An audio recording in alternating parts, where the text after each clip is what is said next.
Ma'am. Tarun, Monika, Nikhil. 3 children are present here. Lakshmi, Avneesh, Kamal Khan, वंश लोहिया. कहाँ है ये सब? चलिए आते रहेंगे, तब तक हम स्टार्ट करते हैं बेटा.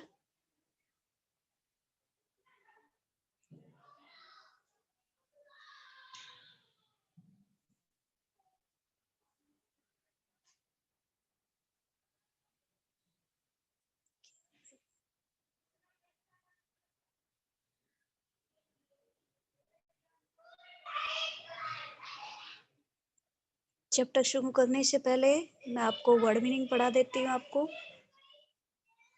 आज का चैप्टर होगा आपका गजल.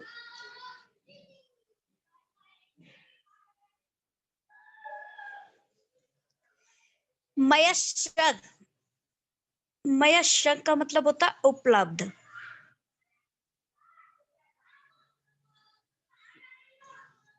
दरख्त. दरख्त होता है पेड़, जिसको हम देहाती भाषा में दरख्त भी कह देते हैं कई बार. तो वो हम पेड़ को कहते हैं. मुतमईन.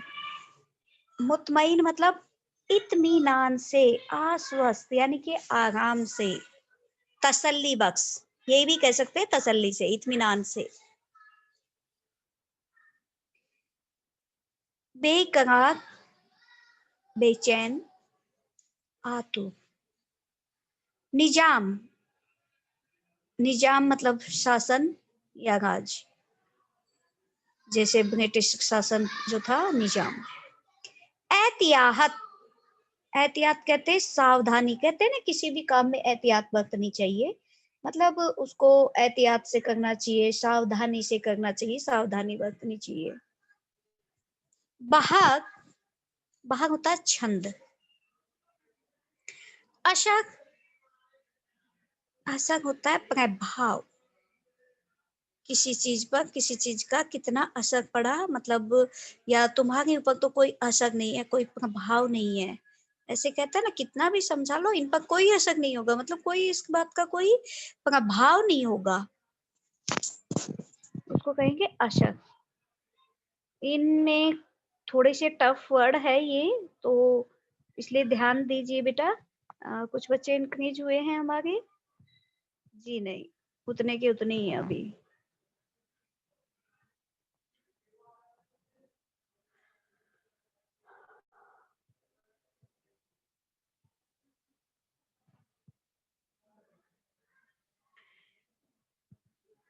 मयस्सर उपलब्ध, दरख्त पेड़, मुतमईन इत्मीनान से या तसल्ली से या आश्वस्त होकर, बेकरार. बेकरार बेचैन या आतुर. निजाम. निजाम होता है शासन या राज. एहतियात. एहतियात होता है सावधानी. बहार छंद, असर, प्रभाव. ओके.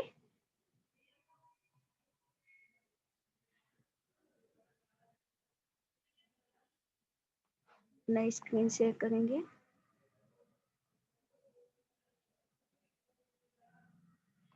इशी क्या होगा ये? खोल कुछ नहीं है, खोल कुछ रहा है. आज का टॉपिक होगा आपका गजल.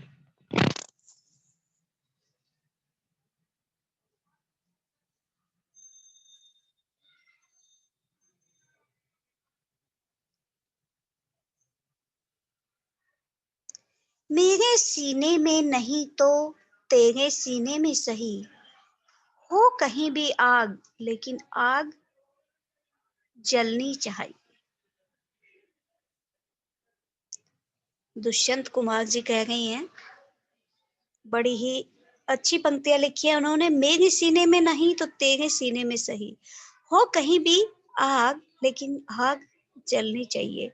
ये स्वतंत्रता की आग के लिए बात कर रहे हैं, स्वतंत्रता आंदोलन के लिए जो अपने देशभक्ति की जो आग है उसके लिए कह रहे हैं, यानी कि जो देशभक्ति की ज्वाला है वो हम सभी के सीने में प्रज्वलित होनी चाहिए। ठीक है? कहने का मतलब ये है कि जो देशभक्ति की भावना है, वो सभी के मन में होनी चाहिए।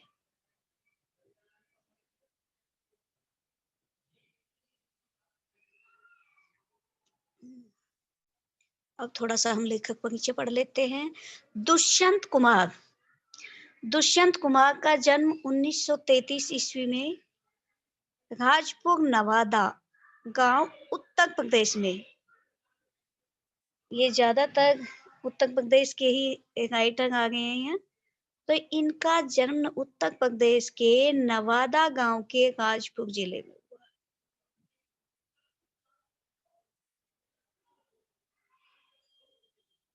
कब हुआ? 1933 ईस्वी में।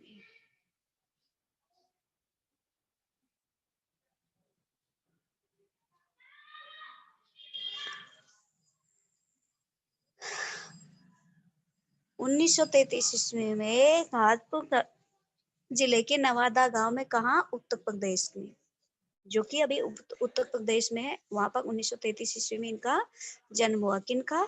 दुष्यंत कुमार का। इनकी लिखी गई प्रमुख रचनाएं सूर्य का स्वागत, आवाजों के घेरे, साए में धूप, जलते हुए वन का वसंत, और काव्य है इनके एक कंठ, विष पाई।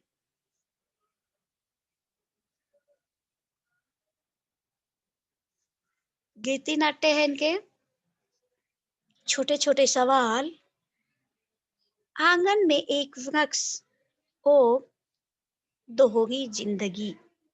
ये इनके उपन्यास है।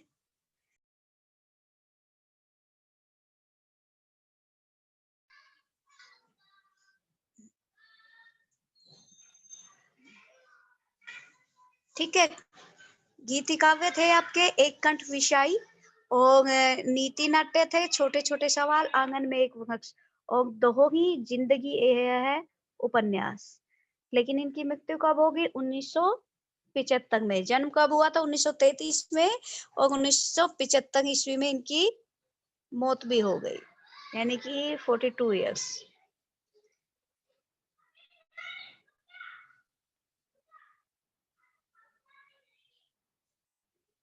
लक्ष्मी वंश। इनकी जो है बेटा बहुत लेट ज्वाइन हुए हो आप, 2 बच्चे बढ़े हमारी क्लास में, लेकिन लक्ष्मी और वंश लोहिया बहुत लेट हो गए आप लोग। चलिए, दुष्यंत कुमार का साहित्यिक जीवन इलाहाबाद में आरंभ हुआ। जन्म इनका उत्तर प्रदेश में नवादा के राजपुर गांव में हुआ था, और साहित्यिक जीवन इनका इलाहाबाद से आरंभ हुआ है। वहां की साहित्यिक संस्था परिमल की गोष्ठियों में से सक्रिय रूप से भाग लेते रहे, और नए पत्ते जैसे महत्वपूर्ण पत्र के से भी जुड़े रहे।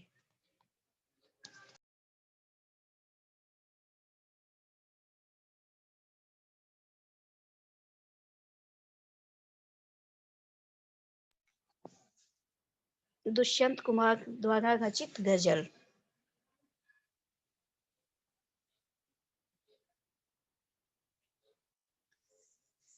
ठीक है बेटा, उनका जन्म उत्तर प्रदेश में हुआ था, नवादा से, और उनका साहित्यिक जीवन हुआ इलाहाबाद से प्रारंभ। वहां की साहित्यिक संस्था परिमल की गोष्ठियों में वे बहुत सक्रिय रूप से भाग लेते गए थे, और नए पत्ते जैसे महत्वपूर्ण पत्र के साथ भी जुड़े रहे।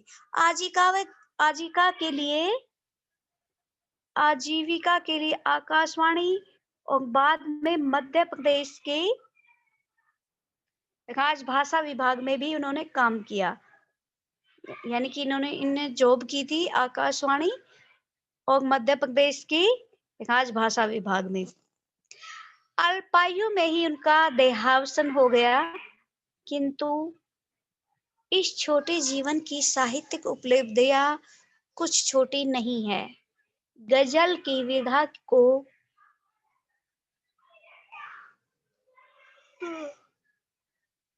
हिंदी में प्रतिष्ठित करने का श्रेय अकेले दुष्यंत को ही जाता है। उनके कई शेर साहित्यिक एवं राजनीतिक जमावड़ों में लोकोक्तियों की तरह दुहाए जाते हैं। साहित्यिक गुणवत्ता से समझौता न करते हुए भी दुष्यंत ने लोकप्रियता के नए कीर्तिमान कायम किए हैं। एक कंठ विषाई शीर्षक गीति नाट्य हिंदी साहित्य की एक महत्वपूर्ण एवं बहुप्रशंसित कृति है।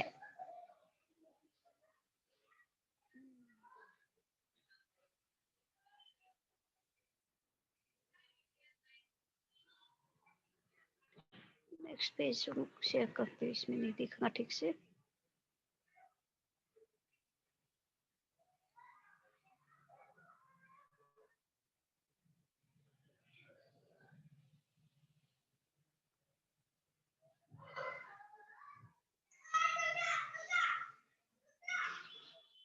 यहाँ दुष्यंत जी की जो गजल दी गई है वह उनकी गजल संग्रह साए में धूप से ली गई है। जो ऊपर मैंने 2 लाइनें पढ़ी थी ना, वो है साए में धूप। नीचे लिखा भी था वैसे उसमें।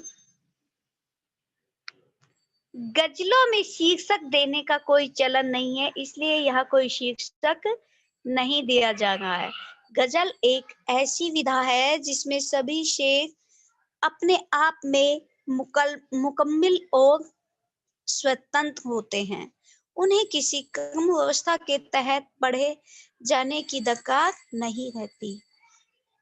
इसके बावजूद 2 चीजें ऐसी है जो इन शेरों को आपस में गूंथकर एक रचना की शक्ल देती है। एक रूप के स्तर पर तुक का निर्वाह और 2 अंतर वस्तु के स्तर पर मिजाज का निर्वाह। जैसा कि आप देखेंगे यहाँ पहले शेर की दोनों पंक्तियों का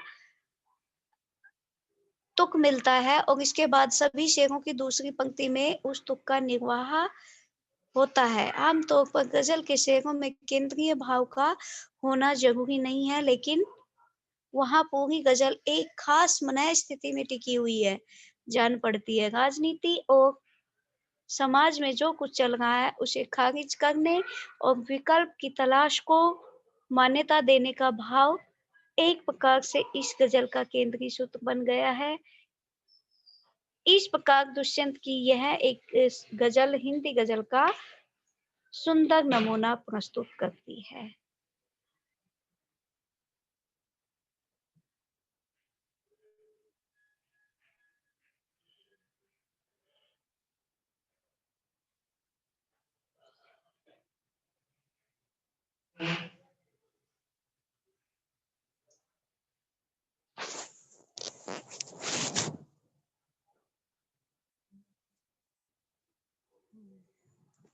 तो कुछ बच्चे बड़े हैं,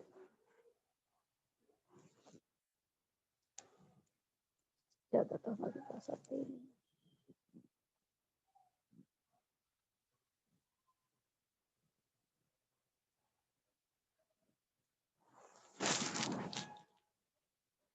हाँ जी।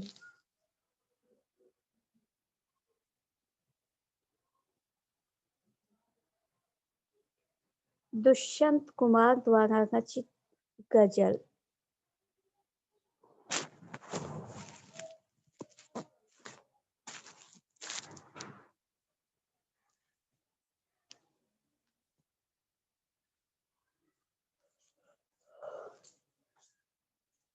कहाँ तो तय था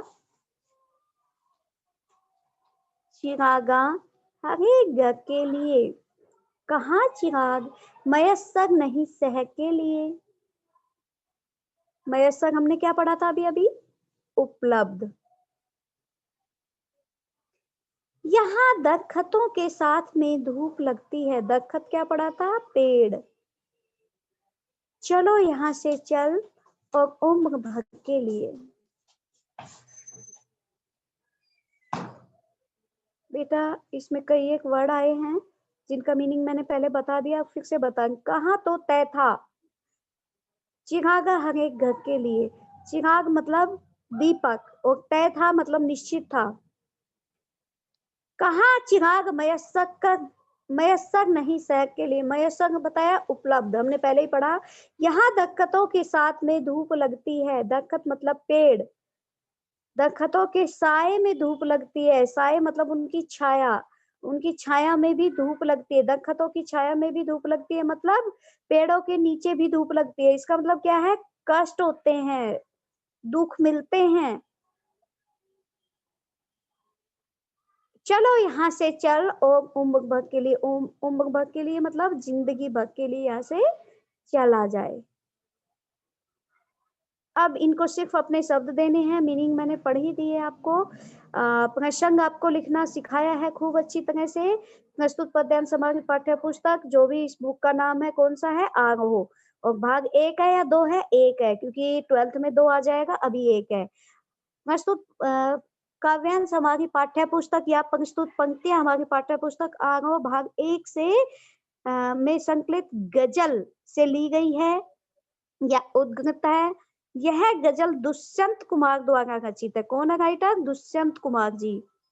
यह गजल यह उनकी गजल संग्रह साए में धूप से ली गई है ना, मैंने ऊपर पढ़ाई था साए में धूप, तो साए में इसमें आया भी है, यहाँ दरख्तों के साए में भी धूप लगती है, आया है ना। तो यह इनकी गजल संग्रह साए में धूप से ली गई है। इस गजल का केंद्रीय भाव है राजनीति और समाज में जो कुछ चल रहा है उसे खारिज करना और नए विकल्प की तलाश करना। ठीक है, यानी कि जो राजनीति अभी चल रही है उसमें जो दल बदल चल रहा है, तो उस सबको खारिज करना और एक नए विकल्प की तलाश करना।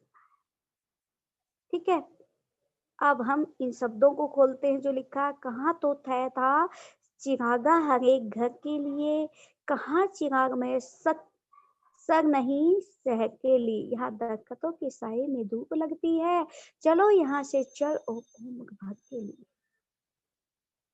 कवि कहता है कि जो ये नेता लोग कहते हैं कि देश के हर घर को चिराग, हर घर के लिए मतलब हर घर में हम रोशनी का प्रबंध करवा देंगे।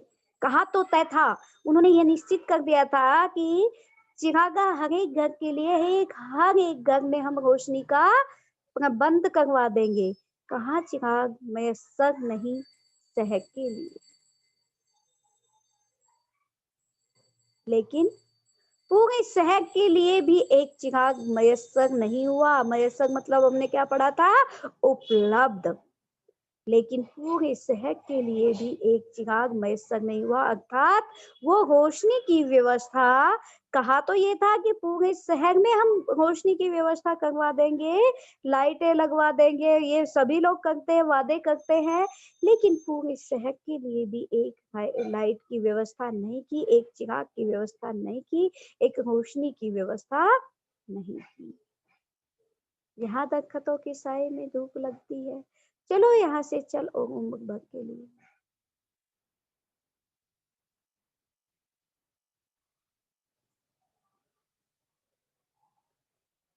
यहाँ दरख्तों के साए में धूप लगती है, दरख्त किसको कहा है, जो संस्थाएं हमारे लिए काम करती है अर्थात सामान्य जन साधारण के लिए काम करती है, नागरिकों के कल्याण के लिए काम करती है,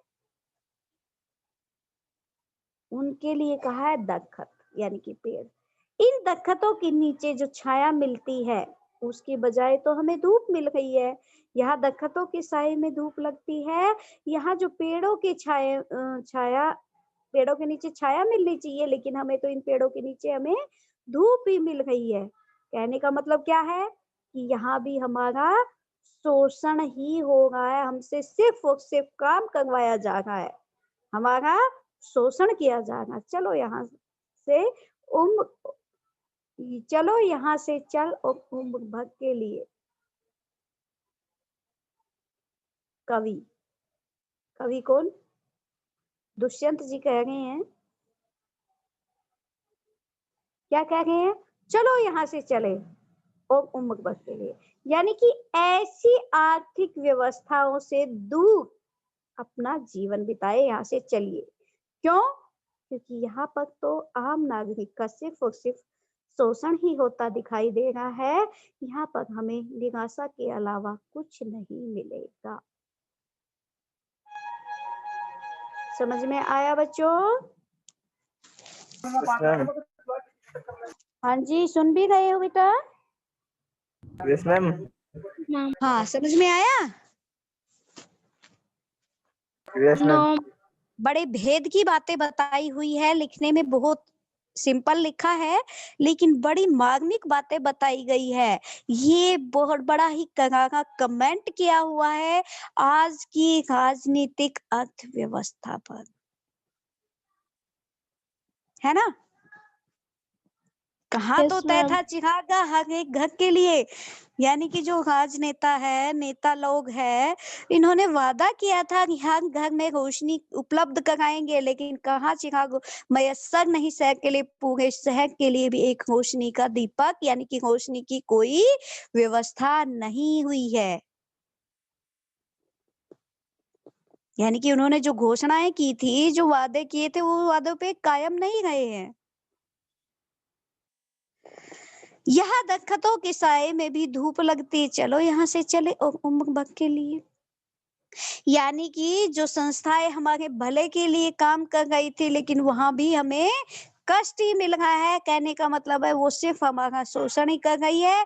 इसलिए कवि चाहता है कि यहाँ से अब दूर चला जाए, अपने जीवन बिताने के लिए, अपना जीवन निर्वाह करने के लिए ऐसी अर्थव्यवस्था से हम दूर ही चले जाए, क्योंकि यहाँ पर भी आम व्यक्तियों को सिर्फ और सिर्फ निराशा ही मिलेगी।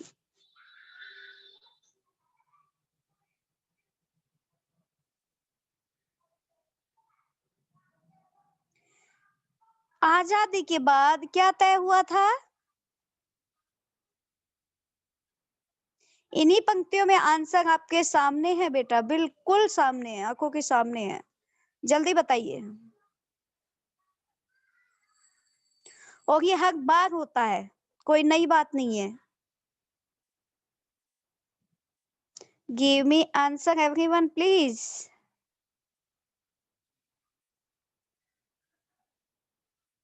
अरे अभी अभी तो बताया मैंने। उन्होंने वादा दिया था कि वो लाइटें लगवाएंगे, लेकिन उन्होंने लाइटें नहीं लगवाई। जी हाँ, उन्होंने जो हमें फैसिलिटीज देने की प्रॉमिस की थी, घोषणा की थी, वादा किया था, लेकिन उन्होंने हर घर में तो दूर, पूरे शहर में भी एक लाइट की व्यवस्था नहीं की, उसने रोशनी की व्यवस्था नहीं की। अर्थात हमें कोई भी सुख सुविधा जो उन्होंने प्रॉमिस किया था, हमें घोषणा दी थी, घोषणा की थी, वादा किया था, वो सुविधाएं हमें नहीं मिली, है ना? उन्होंने दी ही नहीं।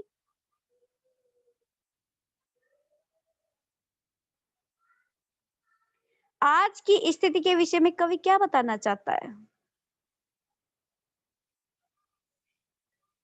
बताना तो वही चाह रहा है वो, यानी कि जो लास्ट की लाइन है, हमें तो यहाँ पर निराशा ही मिली है। आज की जो स्थिति है वो निराशाजनक है, निराशा ही तो मिली है, क्योंकि उन्होंने कहा पूरे हर एक घर में व्यवस्था कराएंगे, हर घर में मतलब सुविधाएं देंगे, लेकिन घर में तो छोड़िए, पूरे शहर में भी कहीं भी कोई व्यवस्था नहीं दी।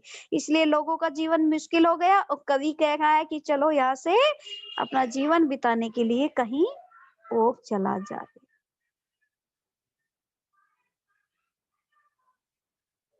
कवि के पलायनवादी बनने का कारण बताइए। अरे वो कवि ऐसा क्यों कह रहा है कि भाई चलो यहाँ से चला जाए? क्यों कह रहा है ऐसा? क्योंकि उनको वो खुशी मिल ही नहीं रही है मैम। वो हाँ जी हाँ, खुशी सुख सुविधाएं तो बहुत दूर की बात, बल्कि ये जो संस्था है वो ऊपर से हमारा शोषण कर रही है। यानी कि लोगों का कल्याण करने की बजाय उनका शोषण हो रहा है, शोषण कर रही है। हर तरफ क्या है, भ्रष्टाचार ही भ्रष्टाचार फैल गया है। इसलिए कवि कहता है कि इस भ्रष्ट तंत्र से हम कहीं दूर चले जाएं, है ना। शाबाश, वेरी गुड। कवि ने किस व्यवस्था पर कटाक्ष किया है, इसका जन सामान्य पर क्या प्रभाव पड़ता है।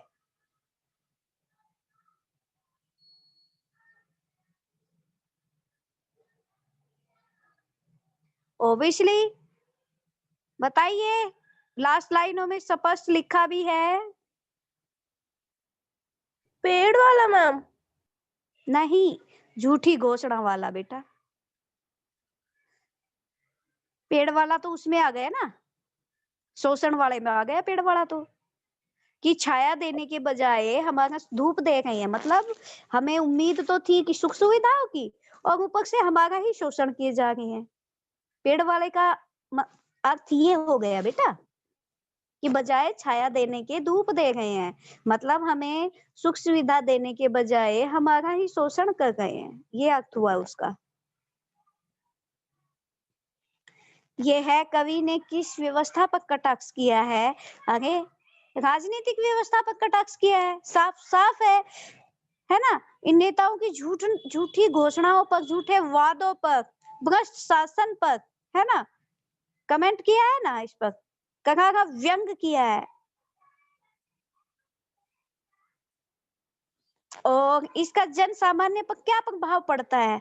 जन सामान्य बेचारा क्या करेगा, इसमें तो निराशा ही जागेगी, है ना। कहा कुछ था किया कुछ, तो उन लोगों में तो और भी ज्यादा निराशा फैल गई। बजाय एक उम्मीद के भाई इलेक्शन के टाइम पर ये लोग वादे करते हैं, हम ये करवाएंगे वो करवाएंगे, और जब इनको वोट मिल जाता है, जब इनको कोई पोस्ट मिल जाती है, जब ये राजनीति में आ जाते, सब भूल जाते हैं। कर के बहाने, टैक्स के बहाने, फलाना ढिमका, कुछ ना कुछ के बहाने हमारा ही शोषण करते रहते हैं। तो इसका मतलब यही है कि बजाय छाया के और धूप मिल गई है, धूप दे गई है। वो पेड़ जिनको छाया देनी चाहिए और धूप दे गए हैं। चलिए नेक्स्ट, इसी में से दो दोपहरी करके पढ़ेंगे।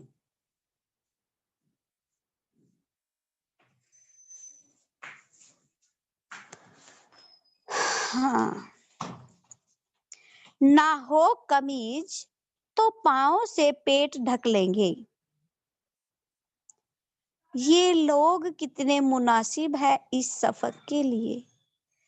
खुदा नहीं न सही, आदमी का ख्वाब सही, कोई हसीन नजारा तो है नजर के लिए।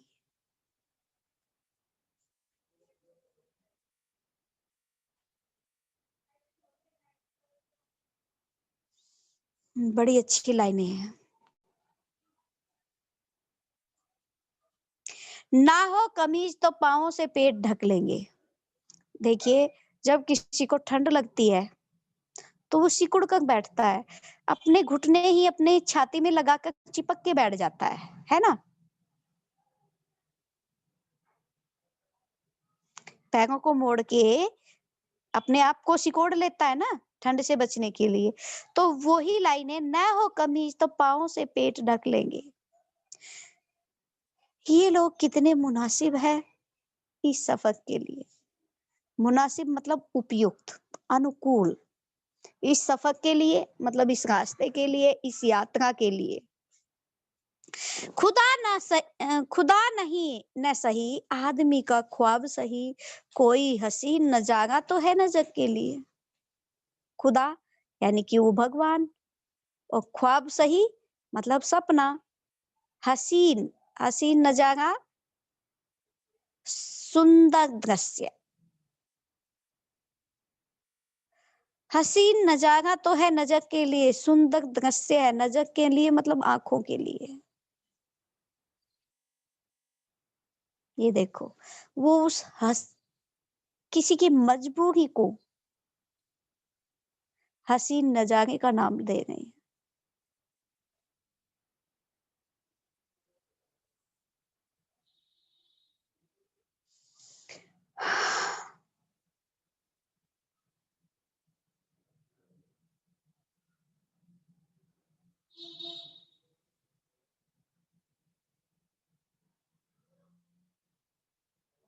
चलिए भाई, कवि इस देश की गरीब लोगों को इंगित कर रहा है इसमें, यानी कि यहाँ की जो आम जनता है, जो गरीब लोग हैं, वो गरीबी और शोषित जिंदगी जीने के लिए मजबूर हैं। अगर उनके पास कपड़े ना हो, कमीज ना हो कमीज तो पाँव से पेट ढक लेंगे। अगर उसके पास कपड़े ना भी हो तो पैरों को मोड़कर अपने पेट को ढक लेंगे, लेकिन वो उनका विरोध नहीं करेंगे, उनके विपक्ष में नहीं खड़े होंगे। अगर वो मजबूर हैं तो वो अपनी मजबूरी को छुपाने की कोशिश करेंगे। कहने का मतलब ये है कि वो मजबूर हैं, अपनी मजबूरी को छुपाने की कोशिश करेंगे, ना कि विरोध करने की कोशिश करेंगे। यानी कि जो उनके अंदर विरोध करने का भाव था वो अब खत्म हो चुका है। ठीक है, वो खत्म हो चुका है, नष्ट हो चुका है, समाप्त हो चुका है।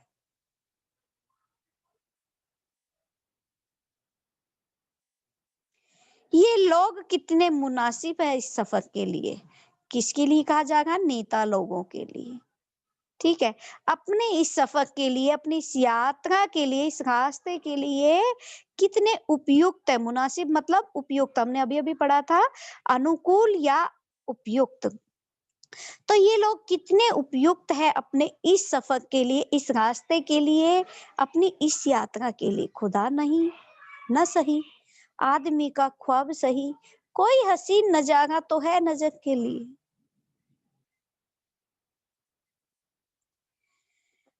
दुष्यंत जी कहते हैं कि ये लोग भगवान नहीं है, कोई बात नहीं, लेकिन आम आदमी की नजर में ये भगवान ही बन बैठे। ये भगवान नहीं है ना सही, लेकिन एक आम जनता का, आम नागरिक का एक ही सपना बन चुके हैं। सपना तो यही है। कहने का मतलब ये है कि ईश्वर मानव की कल्पना तो है ही। पता नहीं भगवान है या नहीं है, लेकिन हम तो यही बोलते हैं ना, हम भगवान उसका भी उद्धार कर, यही बोलते हैं, भगवान सबका भला करे। ऐसे ही बोलते, बुजुर्ग लोग भी आशीर्वाद देते, भगवान तेरा भला करे। ठीक है, तो यानी कि जो मनुष्य की कल्पनाओं में तो ईश्वर है ही। तो इस कल्पना के जरिए ही, इस कल्पना के माध्यम से ही उसे ये आकर्षक दृश्य, सुंदर नजारे, हसीन नजारे, सुंदर दृश्य देखने को मिल ही जाते हैं और अपना जीवन व्यतीत कर लेते हैं।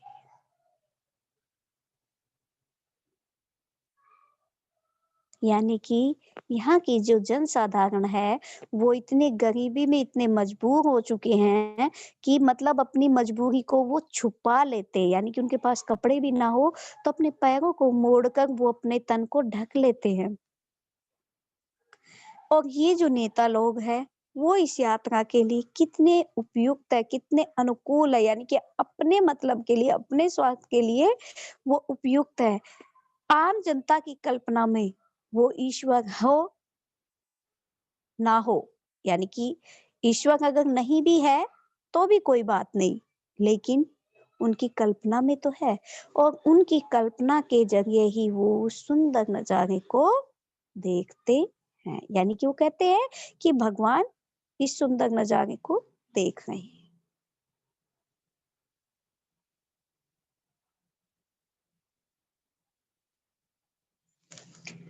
पाँव से पेट ढकने का अर्थ स्पष्ट कीजिए। मैम मैं बताऊं, हाँ हाँ, इसका अर्थ ये है कि अगर अगर तुम्हारे शरीर में कपड़ा ना हो फिर भी वो अपने पाँव से अपना पेट ढक लेते हैं, अपना शरीर ढक लेते हैं। और बस यही है। लेकिन वो किसी का विरोध नहीं करते बेटा। विरोध नहीं ठीक कर है, वो सकते। मजबूर है लेकिन अपनी मजबूरी को वो छुपाने की कोशिश करते हैं, लेकिन उन लोगों में विरोध करने की क्षमता खत्म हो चुकी है, ये भी बताया था ना। तो वो विरोध नहीं करते, इसी तरह से अपना गुजारा कर लेते, यानी कि कम से कम ही चीजों में उपलब्ध ना हो फिर भी वो अपना गुजारा कर लेते हैं। यानी कि उनकी जो डिमांड थी, उनसे जो सुविधाओं की प्रॉमिस की गई थी, कुछ भी नहीं मिला। वो इतने मजबूर हैं कि उनको तन ढकने के लिए कपड़े तक नहीं है, लेकिन उस मजबूरी को भी वो अपना ढक लेते हैं, उस मजबूरी से भी गुजर जाते हैं, लेकिन वो विरोध नहीं करते। शाबाश, वेरी गुड, बहुत अच्छे। पहले से के अनुसार सरकार किनसे खुश रहती है?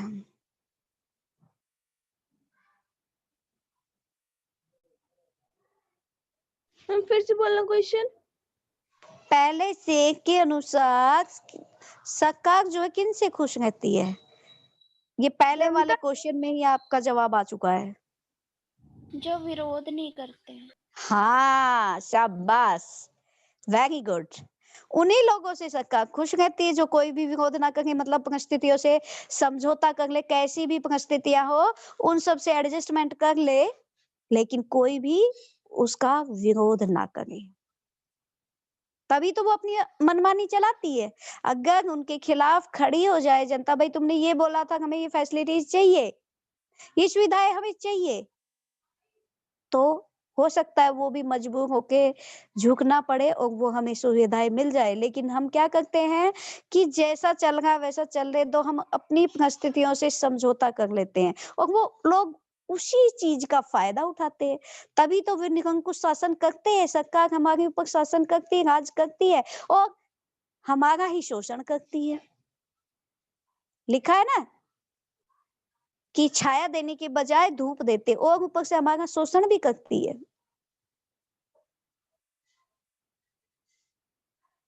सरकार ऐसे ही लोगों से खुश होती है जो उनका विरोध ना करें।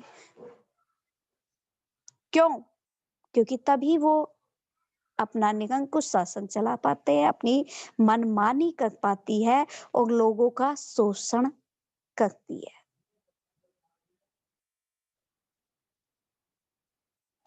खुदा के बारे में कवि क्या व्यंग करता है, इसका आम आदमी के जीवन पर क्या प्रभाव पड़ता है?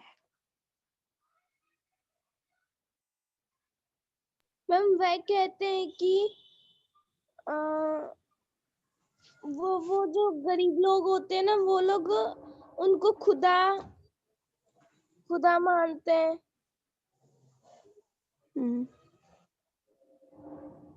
और नहीं, खुदा है ना सही, ये भी कहा है बेटा।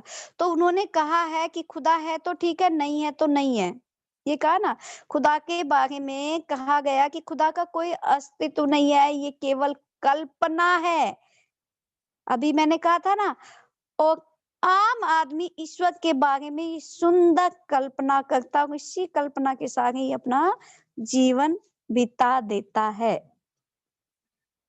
ये कोई हसीन नजारा तो है नजर के लिए, खुदा नहीं ना सही, आदमी का ख्वाब सही, यानी कि भगवान नहीं है ना सही, अस्तित्व नहीं है ना सही, लेकिन आदमी का ख्वाब तो है, उसकी कल्पना तो है और कल्पना में ही वो सुंदर नजारे को देखते हैं। यानी कि उनकी कल्पनाओं में तो ईश्वर है, कल्पनाओं में तो ईश्वर है ना, और इसी कल्पना के सारे अपना जीवन काट देते हैं। हम लोग भी यही करके भगवान देखता है, भगवान देखता है और इसी के सारे हम जीवन का